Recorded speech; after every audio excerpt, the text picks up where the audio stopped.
When you are running for your life down a stairwell, never look back, because you might see what this African-American female student saw. School is supposed to be a sanctuary, a place of learning and safety. We spend the first 18 to 20 years of our lives inside school buildings. We are taught that these are places of learning, of safety, and of community. But when the halls go quiet, and the sun goes down, these large, empty institutions can feel like a labyrinth of isolation. And sometimes, the people walking those halls aren't there to learn, they are there to hunt. Here are 3 true, disturbing school horror stories that will make you think twice before staying late on campus. Story 1. I grew up in a very small, quiet town in West Virginia. I won't mention the specific name of the university I attended for privacy reasons, but it was a small college located about 15 minutes from my childhood home. This was back in 2021. As many of you remember, the world was still heavily under the influence of the pandemic, and it completely altered the dynamic of my freshman year. The biggest impact was on the housing situation, because of the restrictions and the general fear of being in crowded spaces. The vast majority of students opted to rent off-campus apartments. The dorms were essentially ghost towns.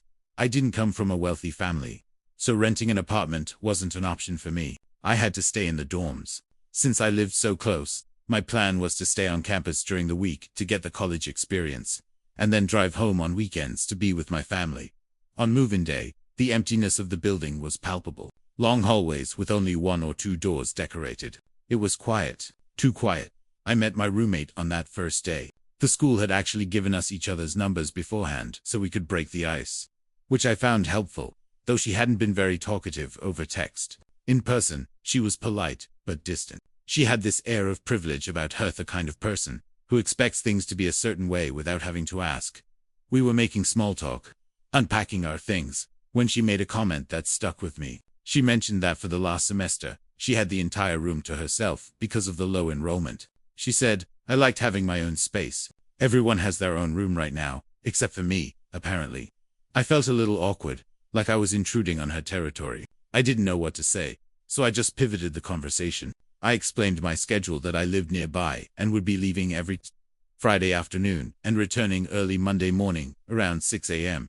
She didn't seem to care. Honestly, during the weekdays, we barely interacted. She spent almost all her time in her boyfriend's dorm room down the hall. I essentially had the room to myself anyway. But then came the first weekend.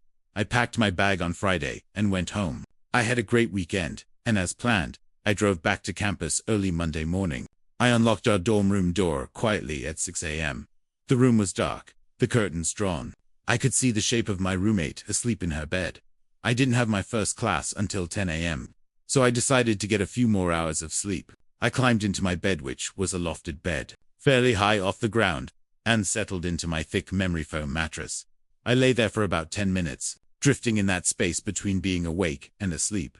Suddenly, I felt the mattress move. It wasn't a subtle movement. I felt the edge of the memory foam dip down, as if someone had leaned their weight against it. My eyes snapped open, but I didn't move. I was facing the wall, away from the center of the room. My brain was trying to process it. Is she awake? Is she looking for something? I waited, my heart starting to pick up its pace. A few seconds later, the weight lifted. The mattress slowly rose back to its original shape. That's when the realization hit me. Someone had been leaning over me. I slowly turned my head to look over my shoulder. My roommate was in her bed, facing the wall, perfectly still. She looked like she was fast asleep. I told myself I was just being paranoid, that maybe I had moved my leg and the foam was just resettling. I eventually managed to fall back asleep. The next weekend, the routine was the same. I left Friday, returned Monday, at 6 a.m.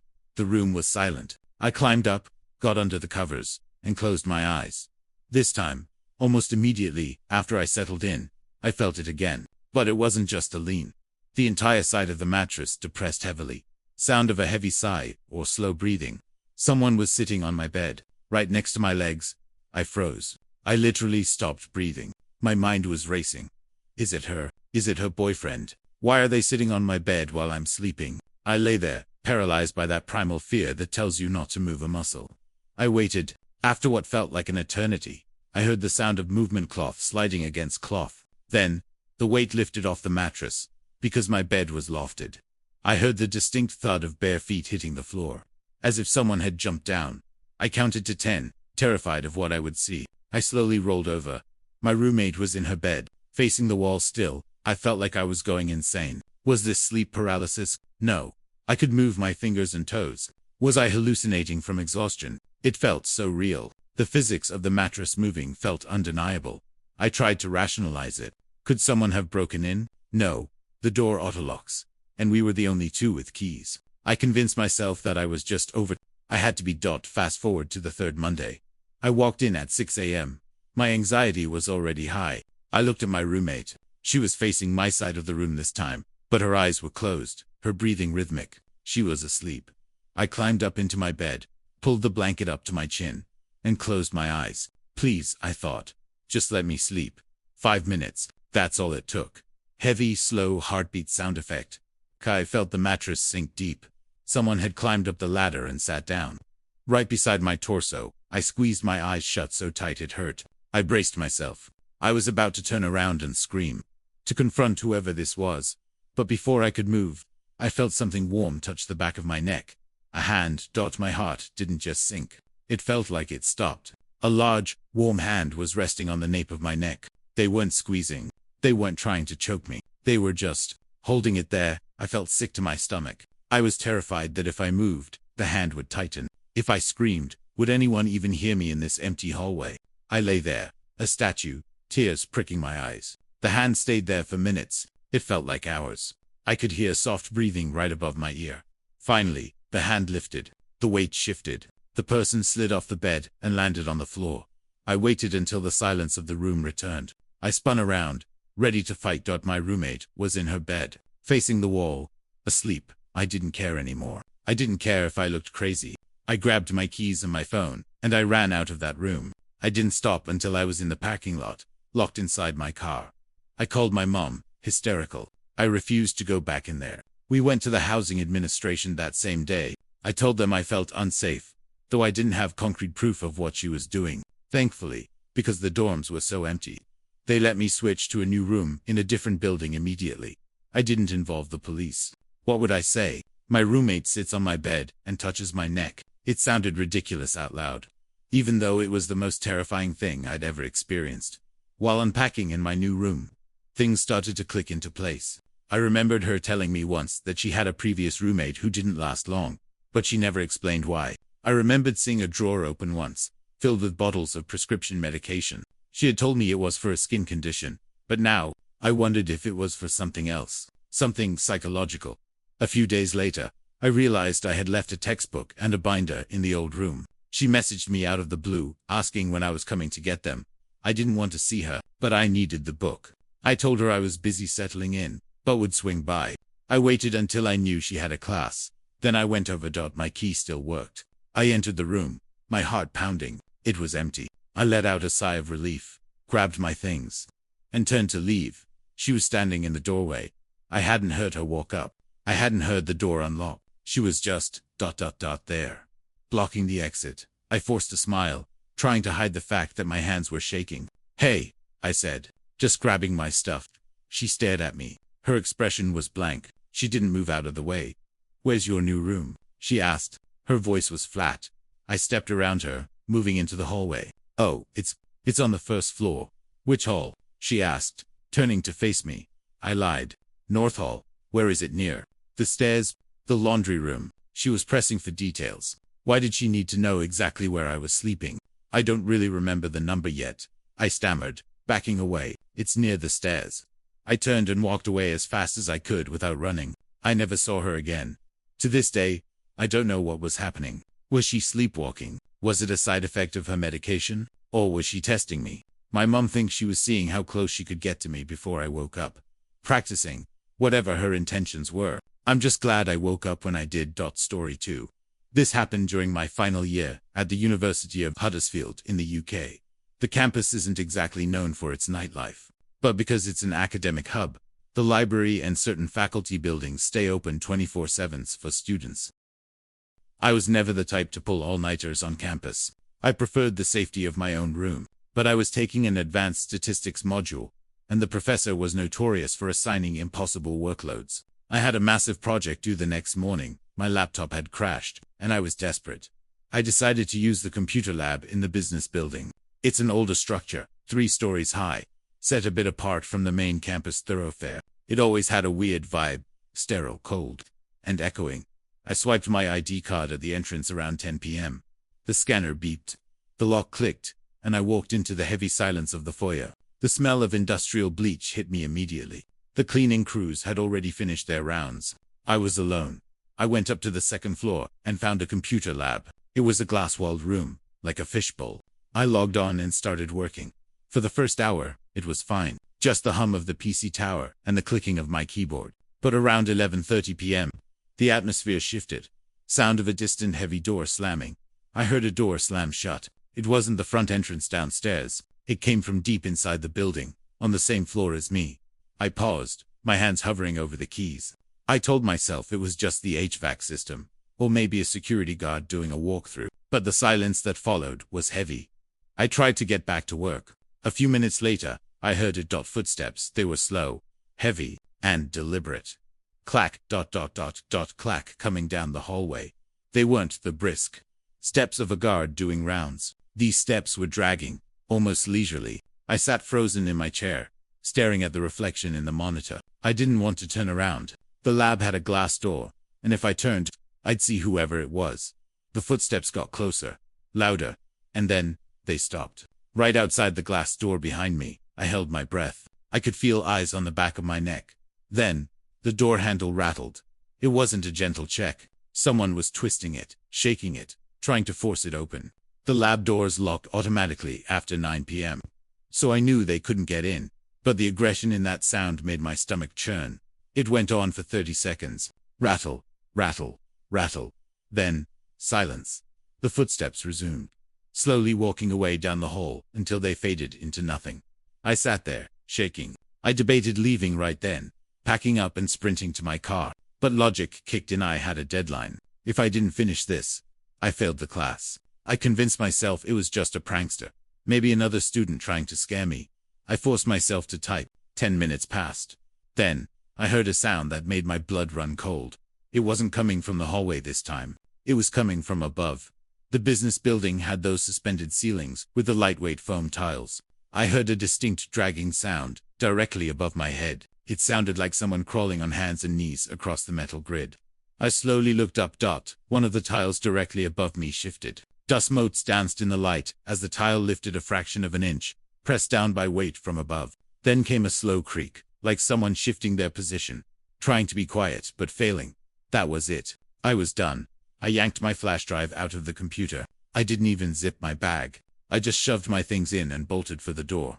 I burst out into the hallway. It was dimly lit, the fluorescent lights buzzing overhead. I power-walked toward the stairwell, my sneakers squeaking loudly on the linoleum. I was terrified that at any moment, a ceiling tile would crash down behind me, and someone would drop to the floor. I reached the stairwell door and shoved it open. I started descending the stairs, skipping steps. As I reached the landing between the 2nd and 1st floor, I made the mistake of looking up through the gap in the banister. On the landing above me, where I had just come from, a man was standing there. He wasn't a student. He wasn't security. He was wearing baggy, torn clothes that looked filthy. His face was half hidden in the shadows, but I saw his mouth. He was grinning, a wide, unhinged grin that showed too many teeth. He didn't say a word. He just stood there, looking down at me, watching me run. Sound of rapid footsteps running downstairs. I didn't scream. I just flew. I nearly tumbled down the remaining stairs, burst through the ground floor doors, and ran into the night air. I didn't stop running until I was inside my dorm room with the deadbolt thrown. The next morning, I had to go back. I had to submit the hard copy of my project to the department office in that same building. I walked in during broad daylight. With people around, the building felt completely different, safe, mundane. But as I walked past the computer lab I had been in the night before, I looked through the glass. My stomach dropped. The ceiling tile directly above the chair I had been sitting in was gone. It was just a black hole in the ceiling. And in the corner of the room, another tile was missing. He had been watching me. He had rattled the door, realized it was locked, and then climbed into the ceiling crawlspace to drop down into the room with me. If I had stayed 5 minutes longer, if I hadn't looked up when I did, I bought a new laptop that afternoon. I never went back to that building at night again. Story 3. My name is Annabelle. I'm 20 years old now. but this happened back when I was 16, attending what we call high school here in the UK.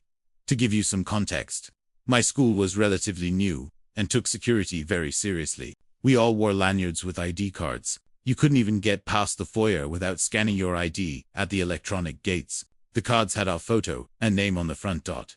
It was a common trend for students to flip the card around so the photo was facing your chest. Teenagers being I guess. The building itself was large, shared between a nursery, a special needs school, and our high school. It was the second week of the term, and I was still getting my bearings. I had been out sick for the first few days, so I was essentially the new girl. It was just after lunch period. I was in geography class. I had made the mistake of downing a huge bottle of juice during lunch because we weren't allowed drinks in the classroom. About 20 minutes into the lesson, I was desperate to use the bathroom. Strictly speaking, we weren't allowed to leave class, especially right after a break, but the teacher saw I was in agony and reluctantly let me go. I grabbed the hall pass and stepped out. The school was dead silent. Everyone was in lessons. I walked through the double doors, across the empty cafeteria, and into the bathroom block. After I finished, I walked back through the cafeteria to return to class. As I pushed open the doors, I noticed someone sitting at one of the lunch tables. It was a man. He was sitting alone, in the middle of the empty room. He looked too old to be a student, maybe in his late 30s. I assumed he was a teacher I hadn't met yet, or maybe a parent waiting for a meeting. I kept my head down and walked past him. "Hey," a voice called out. I jumped. I let out a little squeak of surprise. Him, a naturally jumpy person. The man laughed. It was a relaxed, disarming laugh. "Sorry," he said. "Didn't mean to scare you." I looked at him. He was wearing a school lanyard around his neck. I saw the ID card hanging there, but it was flipped around, the photo facing his chest, just like the students did. My brain immediately categorized him as staff.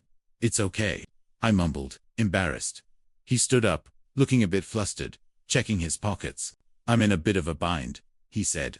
"I need to get some coursework materials out of my car, but I've got too many bags to carry alone. Do you think you could give me a hand for just a second? It's right outside." I didn't even hesitate. "Yeah, of course." I followed him out of the cafeteria, through the foyer, and out the main automatic doors. As we walked, the atmosphere felt wrong. Teachers will make small talk, ask you what class you're missing, or what your name is. This man was silent. He seemed nervous. He kept putting his hands in his pockets, then taking them out, clasping them together. He was fidgeting. We walked about 50 meters away from the school building, toward the staff car park. The parking lot is obscured by a line of tall hedges, so you can't see the cars until you're right on top of them. We rounded the corner. "My car is the blue one at the end," he pointed. We walked toward it. The silence was deafening. As we got closer, within maybe 10 feet of the car, I noticed something in the back seat. The windows were tinted, but I could see shapes. ISQUINTED. There were two men huddled in the back seat. Hiding my steps faltered. I stopped walking. The man must have realized I saw them. The pretense dropped instantly. Sound of a car door opening aggressively. The back door of the car flew open. One of the men in the back started scrambling out. The teacher beside me lunged. He grabbed my upper arm, his fingers digging into my skin. I'm small, 5'2" and underweight. But adrenaline is a powerful thing. I didn't scream. I didn't think. I just yanked my arm back with every ounce of strength I had. His grip slipped just enough. I turned and ran. I heard heavy footsteps pounding the pavement behind me. They were chasing me. I ran toward the glass automatic doors of the school. My lungs were burning. The thought flashed through my mind. What if the doors don't open fast enough? I hit the sensor zone. The door slid open with agonizing slowness. I squeezed through the gap before they were fully open and sprinted into the foyer, straight toward the library cafe, where there was a staff member. I collapsed against the counter, gasping, pointing outside. The woman behind the counter saw my face and immediately locked the cafe door and called the office. By the time the police arrived, the blue car was gone, but the school had high-definition cameras in the parking lot. They got the license plate. Later, we found out the truth. The man had found a lost student lanyard in the parking lot. That's how he got past the scanners. He flipped the ID so no one would see it wasn't him. The police caught them a few towns over. It was an organized attempt. They were charged with attempted kidnapping. I didn't go back to school for weeks. Even now, years later, I still check the back seat of every car I walk past. And whenever I see someone with a lanyard, the first thing I do is check the ID. Because sometimes, the person supposed to be keeping you safe is the one holding the door open for the monsters. So, what do you think? Was the roommate just socially awkward, or was something far darker planned? And what would you do if you saw a ceiling tile lift up above you in a locked room? Let me know in the comments below. And if you have a disturbing true story you'd like to share, send it to the email in the description. Stay safe out there, guys, and sweet dreams.